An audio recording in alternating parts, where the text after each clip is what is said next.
కూడా ముట్టుకునుటకు కూడా నేను యోగ్యుడను కాను. అయినను సరే ఆయన బాప్తిసము నీళ్లతో పొంది ఉన్నాడు. అంటే యోహాను అంత విశ్వాసంగా ఉన్నాడు కాబట్టి యేసుక్రీస్తు వారు వెళ్ళి బాప్తిసము పొందారు.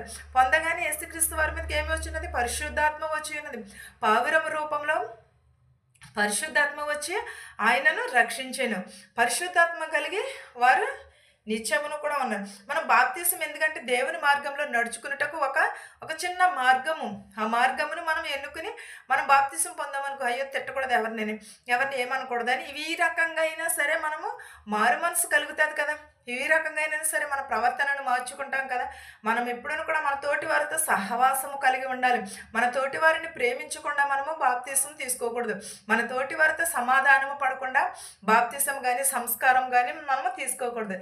ఎప్పుడూ కూడా సంస్కారం తీసుకుంటున్నామంటే ఏం చేయాలంటే, బాప్తీసం తీసుకున్న సంస్కారం తీసుకున్నా కూడా మన శత్రువుని మనము క్షమాపణ అడిగి అప్పుడు మనం బాప్తీసం తీసుకున్న ఒకవేళ సంస్కారం తీసుకున్న అది నిజమైన రక్షణ, నిజమైన మారు మనసును కలిగి ఉండాలి ప్రతి ఒక్కరమును కూడా. వెంటనే పరిశుద్ధాత్మ ఆయనను అరణ్యంలోకి త్రోసుకుని పోవును. ఏంటది? పరిశుద్ధాత్మ వెంటనే కూడా అరణ్యంలోకి త్రోసుకుని పోయినది. అప్పుడు అది ఏం జరిగినది?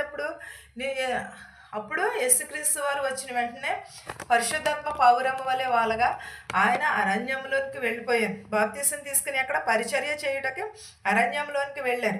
వెళ్ళిన తర్వాత చాలామందిని దేవుడు స్వస్థపరిచారు. అనేకమైన రోగులను స్వస్థపరిచారు. అనేకమైన కుంటివారిని కానీ దెయ్యం పట్టిన వారిని కానీ ఈ పరిచర్య చేయుచున్నప్పుడు అనేక మందిని స్వస్థపరిచి అనేక మందిని బాగు చేసి ఉన్నాడు.